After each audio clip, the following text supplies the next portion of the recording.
Traditional approach traditional psychology मुख्य रूपमा mental illness र नेगेटिभ एक्सपिरियन्समा ध्यान दिन्छ।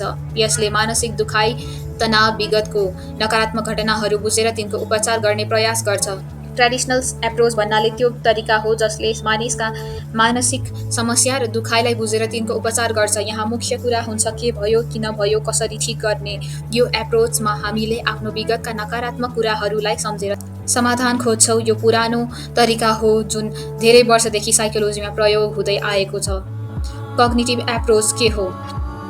कग्निटिभ एप्रोच भन्नाले साइकोलोजीको त्यो तरिका हो जसले हाम्रो दिमागमा हुने मेन्टल प्रोसेस जस्तै सोच्ने, थिङ्किङ, ध्यान दिने, एटेन्सन, सम्झिने, मेमोरी र बुझ्ने, पर्सेप्सन कुराहरूलाई मुख्य ध्यान दिन्छ। यसले भन्छ कि हाम्रो सोच, विश्वास र एटिट्युडले हाम्रो व्यवहार र भावनालाई असर गर्छ। हाम्रो दिमागले कसरी इन्फर्मेसन लिन्छ, प्रोसेस गर्छ, स्टोर गर्छ, जब चाहिन्छ तब कसरी निकाल्छ भन्ने कुरा बुझ्ने काम गर्छ। यो एप्रोच भन्छ कि मानिसले स्टिमुलस पाउँदा तुरुन्त प्रतिक्रिया नदिएर पहिले सोच्दछ र त्यसपछि निर्णय गर्छ। हाम्रो व्यवहार हाम्रो सोच र मेन्टल प्रोसेसबाट नै बनिन्छ।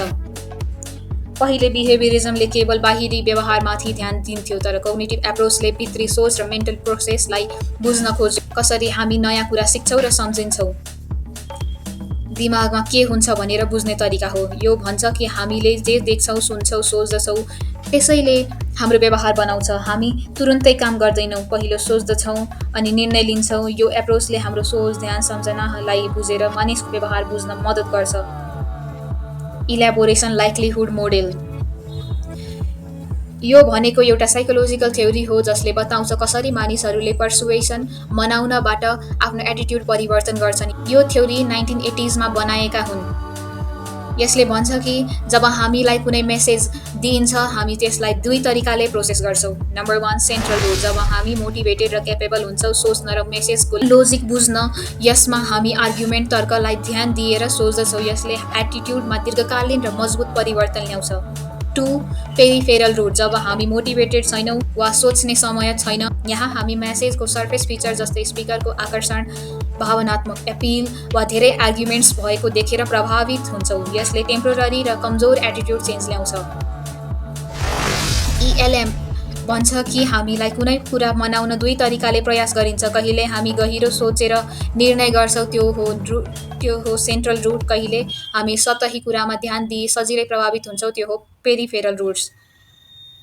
जस्तै जब तपाईँलाई कुनै विषयमा धेरै चासो छ र तपाईँले राम्रो सोच्नुहुन्छ कि भने तपाईँ सेन्ट्रल रूटमा हुनुहुन्छ, तर जब तपाईँलाई यो विषय चासो छैन र तपाईँले केवल बोल्ने व्यक्तिको आवाज र देखावट हेरेर निर्णय गर्नुहुन्छ भने पेरिफेरल रूटमा हुनुहुन्छ।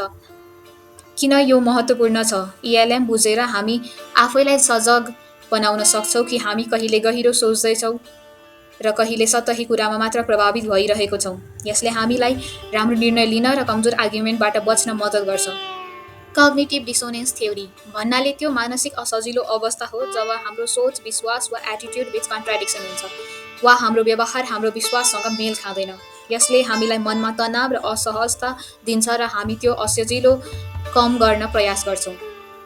जब हामी दुई कन्ट्राडिक्टरी कुरा एकैपटक, त्यो कन्ट्राडिक्सनले हामीलाई असजिलो बनाउँछ।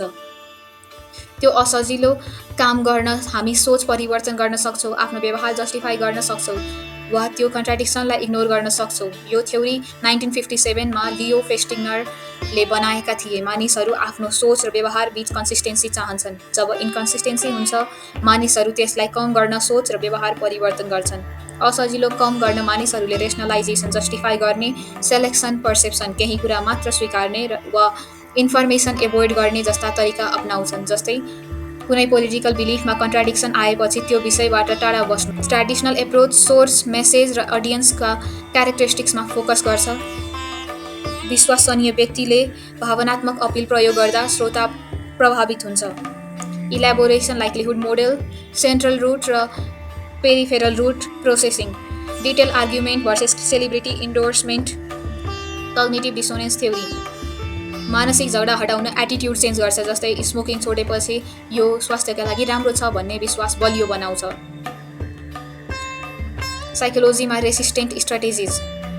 नम्बर 1 रियाक्टेन्स, जब मानिसलाई लाग्छ कि उनको स्वतन्त्रतामाथि खतरा छ तब उनी त्यसलाई रिजेक्ट गर्छन्। जस्तै पुसी सेल्फ ट्याक्टिक्स, का कारण कुनै सामान नकिन्ने। 2. फरवार्डिङ कन्टेस्टिङ, मेसेज वा सोर्सलाई सक्रिय रूपमा च्यालेन्ज गर्ने, राजनीतिक भाषणमा दिइएको तथ्यहरूमा प्रश्न उठाउनु। 3. सेलेक्टिभ एभोइडेन्स, मन नपरेको पर्सुएसिभ मेसेजबाट बच्ने वा टाढा बस्ने, जस्तै विज्ञापन हेर्न नचाहँदा स्किप गर्न खोज्नु वा केही विषयहरूमा बहसबाट टाढा बस्नु। 4. काउन्टर आर्गुइङ, मनमा पर्सुएसिभ प्रयास विरुद्ध तर्क तयार गर्नु, जस्तै कुनै कमर्सियलको दाबीलाई मनमा रिफ्युट गर्नु। कजेज अफ प्रिजुडाइज, पूर्वाग्रहको कारणहरू। नम्बर 1. डाइरेक्ट इन्टरग्रुप कन्फ्लिक्ट, जब दुई समूहबीच रिसोर्स वा पावरको लागि कम्पिटिसन हुन्छ, जस्तै जब्स वा जमिनको लागि भिडन्त। नम्बर 2. सोसियल क्याटेगोराइजेसन, मानिसहरूलाई इन ग्रुप्स र आउट ग्रुप्समा बाँड्ने सोच, यसले स्टेरियोटाइप्स जन्माउँछ। 3. अनइक्वल सोसियल स्ट्याटस, समाजमा स्ट्याटस फरक फरक हुँदा त्यो फरक जस्टिफाई गर्न र हायरार्की कायम राख्न प्रिजुडाइज हुन्छ। 3. सोसियल कन्फर्मिटी, समूह र समाजका नर्म्स अनुसार प्रिजुडाइज अपनाउने, अरूको जस्तै बन्ने प्रयास। अदर फ्याक्टर्स, व्यक्तित्व, कग्निटिभ बायस, अपब्रिङ्गिङ, बायोलोजी र डोमिनेन्स जस्ता कारणहरू। प्रिजुडाइज वा पूर्वाग्रह किन हुन्छ? कहिलेकाहीँ दुई समूहबीच रिसोर्सको लागि कम्पिटिसन हुन्छ, कहिलेकाहीँ हामी आफैलाई र अरूलाई हाम्रो समूह र अरूको समूहमा बाँड्छौँ र स्टेरियोटाइप्स बनाउँछौँ। समाजमा स्ट्याटस फरक हुँदा त्यो फरक जस्टिफाई गर्न प्रिजुडाइज हुन्छ, कहिलेकाहीँ हामी अरूको जस्तो बन्ने प्रयासमा प्रिजुडाइज अपनाउँछौँ। अनि हाम्रो पर्सनालिटी, अपब्रिङ्गिङ्स र सोच्ने तरिकाले पनि प्रिजुडाइजमा भूमिका खेल्छ। इफेक्ट्स अफ प्रिजुडाइज, प्रिजुडाइज वा पूर्वाग्रहले समाज, राजनीति र व्यक्तिको जीवनमा धेरै नकारात्मक असर गर्छ। नम्बर 1. सोसियल कन्फ्लिक्ट, पूर्वाग्रहले विभिन्न समूहहरूबीच द्वन्द्व र झगडा बढाउँछ। जब कुनै समूहले कम आकलन गरिन्छ र भेदभाव गरिन्छ, तब समाजमा अस्थिरता र तनाव ल्याउँछ। 2. पोलिटिकल डिसइन्गेजमेन्ट, प्रिजुडाइजले मानिसहरूलाई राजनीतिक प्रतिक्रियाबाट टाढा गराउँछ। जब मानिसहरूलाई लाग्छ कि उनीहरूप्रति अन्याय हुन्छ, तब उनीहरू मतदान र राजनीतिक गतिविधिमा भाग लिन कम इच्छुक हुन्छन्। 3. लो वेलबिङ, प्रिजुडाइजले प्रभावित व्यक्तिहरूको मानसिक स्वास्थ्यमा नकारात्मक असर गर्छ। उनीहरूमा तनाव, डिप्रेसन र आत्मसम्मानको कमी हुन सक्छ। 4. रेसियल प्रोफाइलिङ, पूर्वाग्रहका कारण कुनै जाति समूहलाई गलत तरिकाले शङ्कास्पद ठानिन्छ र उनीहरूलाई अनावश्यक रूपमा जाँच गरिन्छ। यसले उनीहरूको स्वतन्त्रता र सम्मानमा चोट पुर्याउँछ। 5. इकोनोमिक कस्ट, प्रिजुडाइजले रोजगार र अन्य आर्थिक अवसरमा असमानता ल्याउँछ। यसले दक्ष जनशक्तिको उपयोगमा बाधा पुर्याउँछ र समग्र अर्थतन्त्रलाई नोक्सान गर्छ। 6. जेन्डर डिस्क्रिमिनेसन, महिला र पुरुषबीच असमान व्यवहार, अवसर र तलबमा भेदभाव हुन्छ। यसले महिलाको विकास र सामाजिक सहभागितामा बाधा पुर्याउँछ। ग्लास सिलिङ, महिला वा अल्पसङ्ख्यहरूलाई उच्च पदमा पुग्न रोक्ने औपचारिक अवरोधलाई ग्लास सिलिङ भनिन्छ। यसले उनीहरूको करियर उन्नतिमा रोक लगाउँछ। ग्लास क्लिफ, महिला वा अल्पसङ्ख्यहरूलाई सङ्कटमा परेको वा जोखिमपूर्ण पदमा नियुक्त गरिन्छ, जहाँ सफल हुन गाह्रो हुन्छ। यसले उनीहरूको असफलताको सम्भावना बढाउँछ। सोसियल आइसोलेसन, प्रिजुडाइजले प्रभावित समूहलाई समाजबाट अलग गराउँछ। उनीहरूलाई सामाजिक रूपमा अलग राख्दा उनीहरूको आत्मसम्मान र सामाजिक सम्बन्ध कमजोर हुन्छ। सेल्फ फुलफिलिङ प्रोफेसी के हो? सेल्फ फुलफिलिङ प्रोफेसी भन्नाले त्यो अवस्था जहाँ अरूले बनाएको स्टेरियोटाइप्स वा कम अपेक्षाहरूले मानिसलाई आफैमा नकारात्मक सोच बनाउन बाध्य पार्छ। यसले उनीहरूको लक्ष्य र सफलतामा सीमित राख्छ। जब कसैले तपाईँलाई तिमी यो गर्न सक्दैनौ भन्ने सोच राख्छ, तपाईँ पनि त्यो सोचलाई मनमा राखेर आफैलाई कमजोर बनाउनुहुन्छ। यसरी नकारात्मक सोचले तपाईँको काम र उपलब्धिलाई रोक्छ। यो नै सेल्फ फुलफिलिङ प्रोफेसी हो। जस्तै शिक्षकले कुनै विद्यार्थीलाई कमजोर भनेर सोच्दा त्यो विद्यार्थीले पनि आफूलाई कमजोर ठान्छ र राम्रो नतिजा दिन सक्दैन। साइकल अफ पोभर्टी भन्नाले यस्तो अवस्था हो जहाँ गरिबी एक पुस्ताबाट अर्को पुस्तामा सर्छ र मानिसहरू त्यसबाट बाहिर निस्कन सक्दैन। यो पोभर्टी ट्र्याप जस्तै हो, जहाँ गरिबी आफैलाई पुनः उत्पन्न गर्छ र निरन्तर रहन्छ जबसम्म बाहिर सहयोग आउँदैन। Causes of cycle of poverty: limited resource, early childhood stress, lack of job, poor education. Effect of cycle of poverty: poor health, nutrition, low economic education level, social exclusion, economic loss, mental health issues. प्रिजुडाइजलाई कसरी कम गर्ने? Number 1. Direct intergroup contact, jigsaw classroom, collaborative task, जस्तै विभिन्न समूहका मानिसहरूले मिलेर समस्या समाधान गर्ने टिमहरू। 2. क्याटेगोराइजेसन, डिक्याटेगोराइजेसन, रिक्याटेगोराइजेसन, क्रस्ट ग्रुप्स, समूहहरूलाई जोड्ने, जस्तै वी अल आर इम्प्लोइज जस्ता अभियानहरू जसले सबैलाई एउटै समूहको हिस्सा बनाउँछ। Learning not to hate, empathy training, self affirmation, value consistency जस्तै भेदभावको भूमिका खेल्ने अभ्यास गरेर समझदारी बढाउनु। Other factors media reform, legal policy, reconditioning, विज्ञापन कानुनहरू। What are stereotypes and discrimination? Stereotypes भनेको कुनै समूहका मानिसहरू बारेमा एकदमै सामान्य र गलत मान्यता हो, जस्तै सबै एसियालीहरू स्मार्ट हुन्छन्। डिस्क्रिमिनेसन भनेको त्यो व्यवहार हो जुन मानिसहरूले आफ्नो प्रिजुडाइस अनुसार अरूलाई भेदभाव गरेर गर्छन्, जस्तै कुनै जातिको मानिसलाई कामबाट हटाउनु वा सेवा दिन अस्वीकार गर्नु। Causes of stereotypes and discrimination.